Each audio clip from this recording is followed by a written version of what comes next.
자, 오늘 살펴본 사건은 예수님의 공생의 초반에 일어났습니다. 예수님은 보통 3년여 공생의 생활을 했다라고 보통 우리가 알려져 있죠. 근데 정확하게 3년이라고 말하기는 뭐하고 3년에서 3년 6개월 정도 공생애를 사셨습니다. 그리고 이제 십자가에 달려 돌아가셨죠. 그 이후 부활하셨고 40일을 머문 다음에 하늘로 승천하셨습니다. 자, 예수님께서 가버나움에 들어가셨는데요. 오늘 말씀을 보게 되면 가버나움은 갈릴리 호수에 맞닿아 있는 호수 곁에 있는 도시입니다.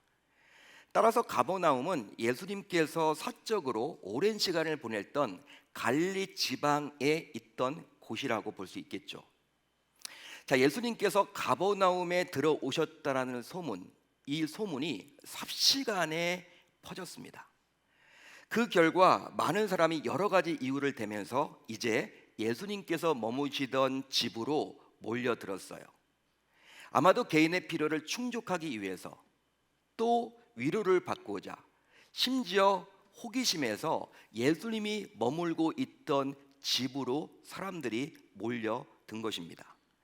자, 그런데 그때 예수님께서 머물러 계신 집의 지붕을 뚫고 들것에 의지해서 예수님께로 나아온 중풍병자가 있었습니다.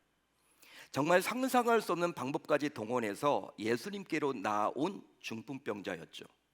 여러분 한번 생각을 해보십시오. 남의 집 지붕을 뚫어가면서 예수님께서 나올 정도, 굉장한 여러분 중풍병자 아닙니까? 대단한 사람이라고 볼 수 있을 것 같아요. 아무나 하질 못하겠죠. 여러분, 우리가 지금 예배를 드리고 있는데 누군가 와서 이걸 여러분 뚫는다고 생각을 해보십시오. 이 위에를, 천장을. 여러분, 황당한 일이잖아요. 이거 있을 수 없는 일이거든요. 인간의 상식과는 거의 벗어나고 있는 그런 상황이 벌어진 겁니다. 자, 그런데 예수님께서 이 중풍병자와 그를 메고 온 네 사람의 믿음을 보시고 그에게 다음과 같이 말씀하셨습니다. 어떤 말씀을 하셨습니까? 바로 다음의 말씀이에요. 이르시되 작은 자야 내 주사함을 받았느니라. 내 주사함을 받았느니라. 여러분, 지금 중풍병자가 남의 집 지붕을 뚫어가면서 예수님께 어렵게 나온 이유가 있습니다. 여러분, 그 이유는 무엇일까요? 무엇 때문에 이 중풍병자는 남의 집 지붕을 뚫어가면서 예수님께 나왔습니까? 그것은 바로 죄사함을 받기 위함이 아니라 중풍병을 고침받기 위해서였어요. 할렐루야, 할렐루야. 따라서 예수님께서는 이 중풍병자에게 너의 죄사함을 받았다라고 하시면 안 되고, 내가 죄사함을 받았다라고 하시면 안 되고, 오히려 내 질병에서 치유함을 받으라라고 하셔야만 마땅한 것 같아요. 옳은 것 같아요.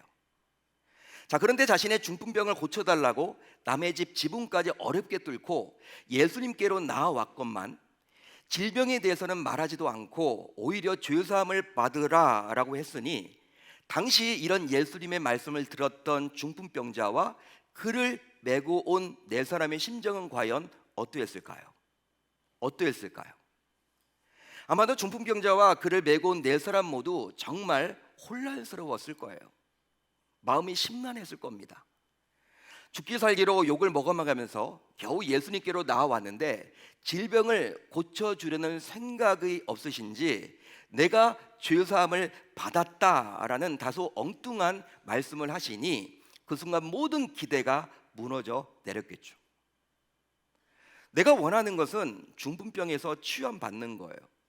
뜬금없이 예수님께서 이 질병에 관한 이야기는 하지도 않고 내가 죄사함을 받았다 이런 이야기를 하니 얼마나 실망이 컸겠습니까? 기대가 컸는데 지붕을 뚫어서까지 예수님께 찾아가서 기대했는데 모든 기대가 다 사라진 거죠. 자, 그렇다면 왜 예수님께서는 치유를 갈망하는 중풍병자에게 이런 뚱땅지와 같은 말씀을 하셨던 것일까요? 더 나아가 예수님 주변에 있던 자들 역시 예수님께서 하셨던 이 말씀에 대해서 문제가 있다는 반응을 보이고 있습니다. 자, 오늘 말씀 6절로 7절을 볼까요? 우리 한번 천천히 같이 읽어봅니다. 시작. 어떤 서기관들이 거기 앉아서 마음에 생각하기를 이 사람이 어찌 이렇게 말하는가 신성 모독이로다. 오직 하나님 한 분 외에는 누가 능히 죄를 사하겠느냐. 이 구절을 잘 보시면 거기에 앉아있던 서기관들조차도 예수님의 말씀에 대해서 어떤 반응을 보였습니까? 어떤 반응을 보였습니까? 신성모독이다, 이런 반응을 보였어요. 여러분, 당시 유대 사회에서 신성모독을 범한 자는요, 이게 큰 범죄입니다. 신성모독을 범했다, 신성모독죄는요 큰 죄입니다. 신성모독을 범한 자가 지나간다, 사람들이 재판에 넘기지도 않고 그냥 돌을 들어가지고 던져서 죽여도 상관이 없었어요. 그만큼 심각한 질병이었어요. 심각한 죄였죠. 사람들이 그렇게 여겼습니다. 범죄로 취급을 했습니다. 따라서 예수님께서 왜 쓸데없는 말을 해가지고 이런 위기를 자초했을까? 우리는 정말 이해할 수가 없는 거죠. 그렇다면 당시 예수님은 이런 반응이 나올 것을 전혀 예상치 못했을까요? 예상치 못했을까요? 더하여 만약 여러분들이 당시 치유를 받기 원했던 중풍병자였다면 예수님으로부터 치유가 아니라 죄사함을 먼저 듣게 되었을 때 과연 기분이 어떠했겠습니까? 여러분, 예수님께서 중풍병자에게 죄사함을 먼저 꺼낸 이유가 있습니다. 특별한 이유가 있어요.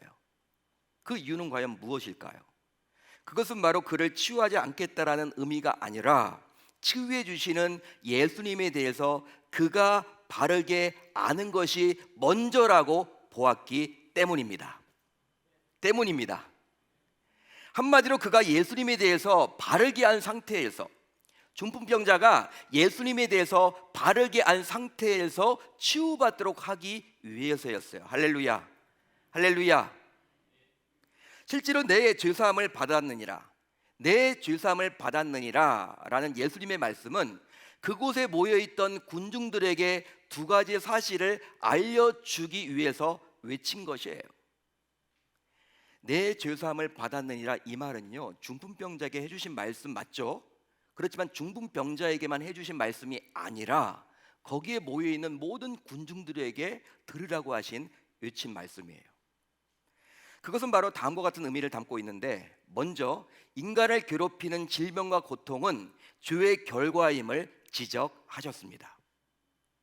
따라서 인간에게 있어서 죄 문제가 해결되지 않으면 인간은 질병과 고통과 저주, 더 나아가 불행에서 영원히 벗어날 수가 없다라는 거예요. 또 하나가 있습니다. 어떤 의미를 담고 있느냐? 예수님께서 이 죄를 처리하는 권세를 가졌음을 밝히셨습니다. 따라서 예수님께서는 죄를 사하는 유일한 권세를 가진 존재라는 거예요. 이 세상에 죄의 문제를 해결할 분이 아무도 없습니다. 오직 예수 그리스도 한 분뿐이십니다. 여러분, 이처럼 예수님께서는 이 중풍병자와의 만남을 통해서 실제로 몇 가지를 성도인 저와 여러분들에게 보여주며 레슨해주고 있어요. 교훈해주고 있죠. 여러분, 무엇이 있을까요? 몇 가지를 제가 말씀드리겠습니다. 우선 예수님께서 우리 곁에 오신 이유를 분명히 밝혀주셨습니다. 자, 오늘 말씀 10절을 볼까요? 우리 10절을 한번 천천히 같이 읽어봅니다. 시작. 인자가 땅에서 죄를 사하는 권세가 있는 줄을 너희로 알게 하려 하노라. 아멘. 이 구절을 잘 보시면 인자인 예수님께서 이 땅에 오신 목적은 바로 무엇이에요? 뭐 때문이에요? 죄를 사해주기 위해서였어요. 죄 문제를 해결하기 위해서였습니다. 한마디로 예수님께서는 이 땅의 모든 죄와 저주를 끊어내시고자 우리 곁에 오셨습니다. 그러면 만약 예수님께서 오시지 않았다면 어떻게 될까요? 여러분 잘 들으십시오. 2000년 전에 예수님께서 오시지 않았다면 어떻게 될까요? 이 말은 예수님이 우리 곁에 오시지 않았다면 우리는 과연 어떻게 살아갈 것인가? 어떻게 될 것인가? 이 질문과 같은 거죠. 여러분 어떻게 되겠습니까? 아마도 우리는 죄사함을 받을 길이 없어서 계속해서 저주의 늪에서 헤어나오질 못한 채 불행한 삶을 살아가겠죠. 너무나 안타깝게도. 왜냐하면 오직 예수님만이 죄를 사할 권세를 가졌기 때문입니다. 믿으시면 아멘. 그렇습니다. 예수님께서는 이 중풍병자를 통해서 자신이 누구시며 또 무엇 때문에 이 땅에 오셨는지를 스스로 드러내셨습니다. 할렐루야. 할렐루야. 또 한 가지가 있어요. 예수님께서 이 중풍병자와의 만남을 통해서 이 시대를 살아가는 저와 여러분들에게 주시는 레슨이 있습니다. 또 무엇이 있을까? 예수님께서 죄사함을 선언하사 중풍병자를 즉시 고쳐 주셨습니다. 자, 오늘 말씀 11절로 12절 상반절을 보겠습니다. 우리 한번 천천히 같이 읽어봅니다. 시작. 내가 내게 이르노니 일어나 내 상을 가지고 집으로 가라 하시니 그가 일어나 곧 상을 가지고 모든 사람 앞에서 나가거늘. 예수님께서는 중풍병자가 오랫동안 가지고 있던 근원적인 문제인 죄의 권세를 끊으심으로 결국 그의 실질적인 문제를 해결해 주셨습니다. 근원적인 문제를 해결해 주시고 난 다음에 그가 지금 직면해 있는 실질적인 문제까지 해결해 주셨다라는 거예요. 한마디로 예수님께서는 죄사함을 통한 치유와 회복을 주셨어요. 따라서 죄사함의 권세를 가지신 예수님께서 치유하지 못할 질병 역시 없습니다. 없습니다. 즉 소위 현대의학으로 치료하기 힘들다라는 불치병, 난치병, 희귀병조차도 예수님께서는 별로 어렵지 않게 치료할 수 있다라는 거예요. 여러분, 아무리 탁월한 의사라도 아예 손을 내지 못하는 질병이 있을까요, 없을까요? 있을까요, 없을까요? 진짜 탁월한 명이야, 그 분야에. 근데 여러분, 의사들이 손을 대지도 못하는 질병이 있겠습니까, 없겠습니까? 있다고 그래요. 여러분, 지금도 있습니다. 여러분, 우리가 살아가는 시대가 얼마나 지금 과학이 발달했습니까? 문명이 발달했습니까? 우주에 여러분 지금 정거장을 딱 지금 해놓고 미국과 러시아가 지금 우주 탐사 여행을 가는 시대를 우리가 살고 있잖아요. 실제 여러분들이 가지고 있는 핸드폰 다 가지고 계시죠? 이 핸드폰 여러분 전 세계가 거기에 다 있어요. 여러분, 외국의 유명 도서관의 그 자료들도 여러분 다운받아서 다 우리가 살펴볼 수가 있습니다. 언어를 잘 하지 못해도, 영어를 잘 하지 못해도 해외 나가는데 아무런 지장이 없어. 왜? 핸드폰만 들고 다니면 돼. 번역이 다 돼. 통역이 다 돼. 그런 시대를 우리가 살고 있습니다. 여러분, 뭐만 하나 누르면요, 여러분 돈이 막 오가요. 여러분들 은행을 갈 필요도 없어요. 그런 시대를 우리가 살고 있는데, 문명이 이렇게 발달했는데 불과 얼마 전에 우리는 코로나 바이러스로 인해서 모든 것이 멈췄던 그 상황을 우리가 모르지 않을 거예요. 당시 여러분, 코로나 바이러스 2020년도에 처음 생겼죠. 그 코로나 바이러스가 생겼을 때 심지어 의료진조차도 우왕좌왕했습니다. 이거 어떻게 치료를 해야 될지 막막했다라는 거예요. 그게 바로 우리가 살아가는 이 시대라는 것이죠. 그러니까 아무리 탁월한 의사라고 해도 자기가 여러분 아는 것들은 치료할 수 있지만 알지 못하는 그러한 것들은요, 치료하기가 어려움을 우리가 알 수 있는 거죠. 하지만 모든 병의 근원을 아시는 예수님께서는 그 어떤 질병이든지 고치실 수 있습니다. 그런즉 예수님께 죄사함을 받은 자는 이제 예수님을 통해서 그 어떤 육신의 문제라도 해결받을 수 있게 되는 것이죠. 믿으시면 아멘. 여러분, 또 있습니다.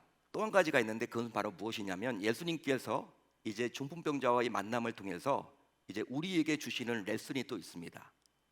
이제 그것은 바로 무엇이냐면, 예수님께서 치유를 못 겪겠던 자들에게 믿음을 주셨습니다. 믿음을 주셨습니다. 자, 오늘 말씀 12절 하반절을 볼까요? 우리 한번 같이 읽어봅니다. 시작. 그들이 다 놀라 하나님께 영광을 돌리며 이르되 우리가 이런 일을 도무지 보지 못하였다 하더라. 예수님께서는요, 모두가 보는 앞에서 중풍병자를 깨끗하게 치유하셨어요. 오늘 말씀을 여러분들이 잘 읽어보시면 따로 홀로 불러가지고 여러분 아무도 없는 곳에서 치료하신 것이 아니라 많은 사람들이 보고 있는 그곳에서 치료해 주셨습니다. 그리함으로 이러한 치유하심을 보았던 자들이 이제 하나님께 영광을 돌리며 예수님을 믿도록 했던 것이죠. 믿게끔 했던 것이죠. 한마디로 예수님께서 치유하심을 보여주사 예수님께서 구약에서 예언되었던 메시아요 하나님의 아들임을 사람들에게 보여주었습니다. 그 결과 예수님의 치유하심을 보았던 사람들은 이제 예수님을 믿고 받아들이게 되었어요.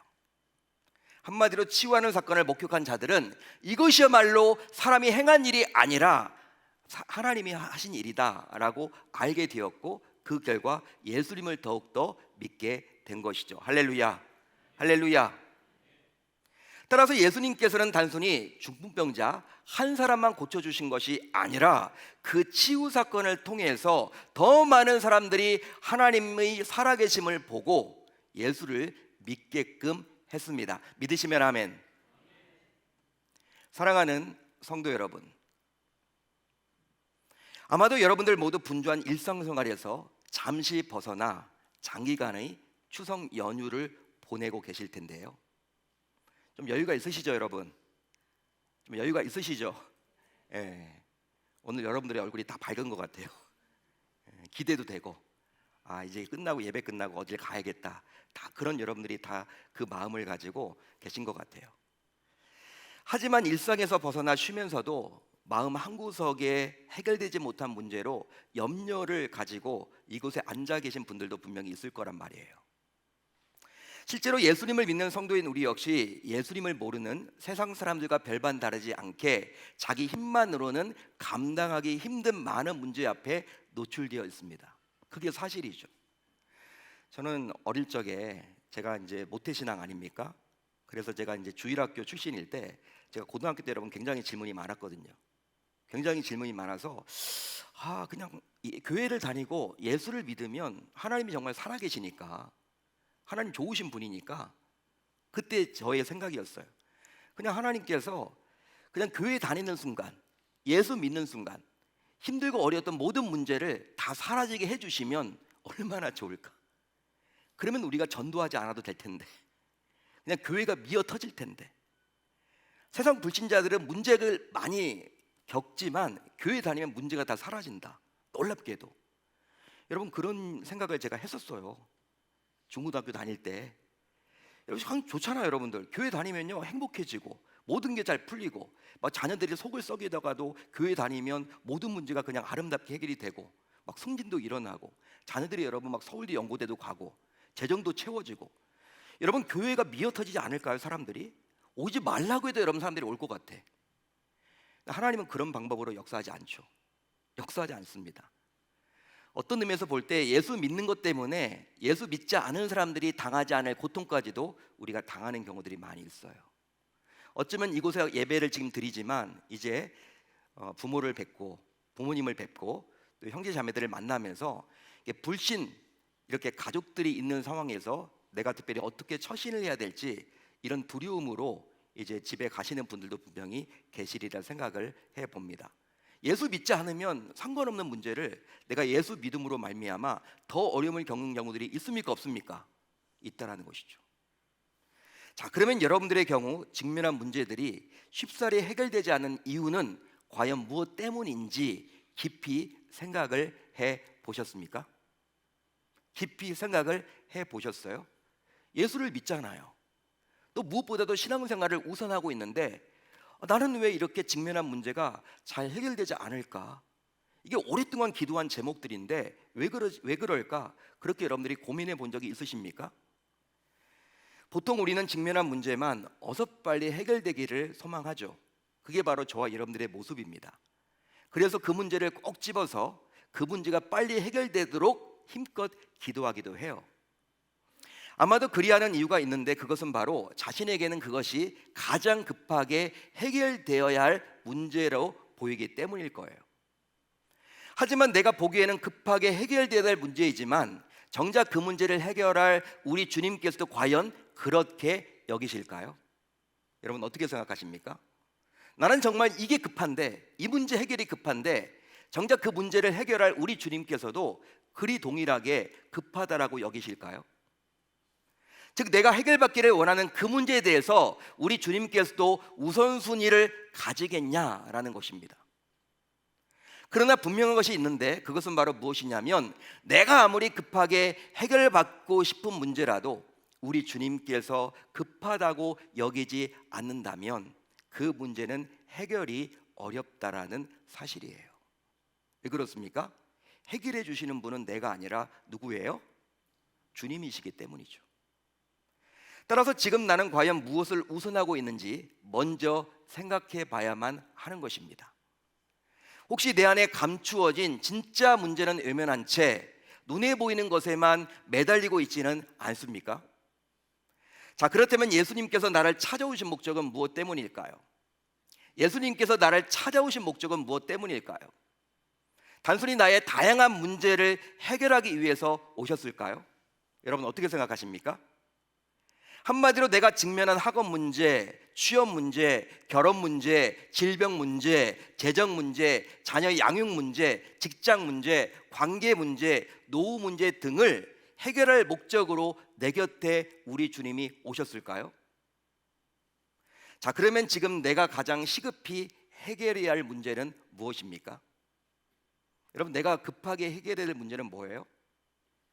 더 나아가 오늘 주일을 맞아서 예배를 드리고자 이렇게 예배당을 찾아주신 여러분들은 과연 어떤 예수님을 만나고자 이곳에 나오셨습니까? 여러분, 성도인 우리 모두 예수님이 과연 어떤 분이신지를 놓치지 말아야 합니다. 놓치지 말아야 합니다. 이 말은 예수님이 어떤 분인지를 모른 채 그냥 예수님을 통해서 자기가 직면한 문제만을 해결하려고 해서는 안 된다라는 거예요. 할렐루야. 할렐루야. 한마디로 예수님을 알라딘의 요술램프에 나오는 지니처럼 여겨서는 아니 된다라는 것입니다. 그런즉 오해 없이 들으십시오. 여러분 오해 없이 들으시면 좋을 것 같아요. 예수님이 이 땅에 오신 목적은 내가 직면한 문제만을 해결하기 위함이 아닙니다. 따라서 성도인 우리 모두 신앙의 대상인 예수님을 바로 알고 믿는 것이 곧 문제도 해결받을 수 있는 시작임을 기억해야만 하는 것이죠. 믿으시면 아멘. 믿으시면 아멘. 그러기에 성도인 우리 모두 이제 다음과 같이 다짐하고 결단을 해 봅시다. 다음과 같이 다짐하고 결단을 해 봅시다. 먼저 예수님은 구원자요 메시아임을 믿어 봅시다. 믿어 봅시다. 여기서 구원자란 어떤 의미일까요? 여기서 구원자란 죄에서 건져주시는 유일한 분이라는 거예요. 유일한 존재다. 죄의 문제를 해결할 유일한 존재다. 그런 뜻이에요. 실제로 죄는 인간의 인생을 절망과 불행으로 내몰다가 결국 어떻게 합니까? 사망에 던져버리죠. 죄의 싹은 사망이라고 나와 있지 않습니까? 바울이 이야기를 했잖아요. 하나님은 그렇게 말씀을 하시죠. 우리를 여러분 저주와 불행으로 이끌다가 결국 죽게 만드는 것이 바로 이 죄라는 거예요. 그러기에 인간이 죄의 문제를 처리하지 않고서는 계속 불행하게 살아갈 수밖에 없는 거죠. 그러나 문제가 무엇이냐면 안타깝게도 이 죄를 해결받을 수 있는 길이 이 땅에는 있을까요, 없을까요? 이 땅에서 있을까요, 없을까요? 없다라는 거예요. 없습니다. 그래서 예수님께서 죄의 사함을 주시려고 이 땅에 친히 구원자로 오셨던 것이죠.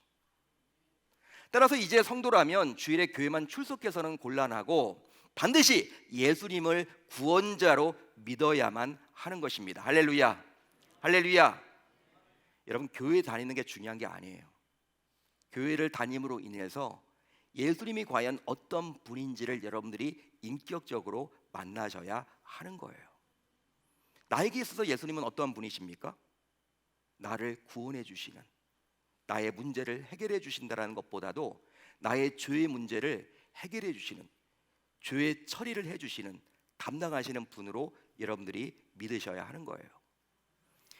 또 있습니다. 치유를 포함하여 문제 해결은 예수님의 선물임을 기억해 봅시다. 기억해 봅시다. 이 말은 자신에게 닥친 문제 해결이 예수님을 찾는 목적이 되어서는 안 된다라는 거예요. 물론 처음 예수를 믿는 초신자라면 자신에게 닥친 감당하기 있는 문제를 해결받기 위한 목적에서 신앙생활을 시작하기도 해요. 제가 예전 교회에서 부교육자로 섬길 때 교구를 맡으면서 또 담임 목사님께서 새가족부를 전체를 다 담당하도록 해주셨습니다. 그러니까 저는 거의 교구가 두 개였던 거예요.